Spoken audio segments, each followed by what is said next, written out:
Eu fiz um funk da música Gold, da série K-pop Demon Hunter. Vocês gostaram tanto que nesse vídeo aqui eu vou fazer uma versão forrozinho dela. Então primeiro eu peguei o vocal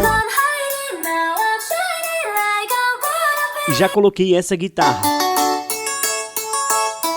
Depois eu adicionei um grave, fiz a bateria,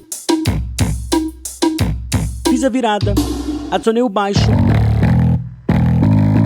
fiz algumas repetições na voz para dar ritmo. E você já pode compartilhar o forrozinho Golden.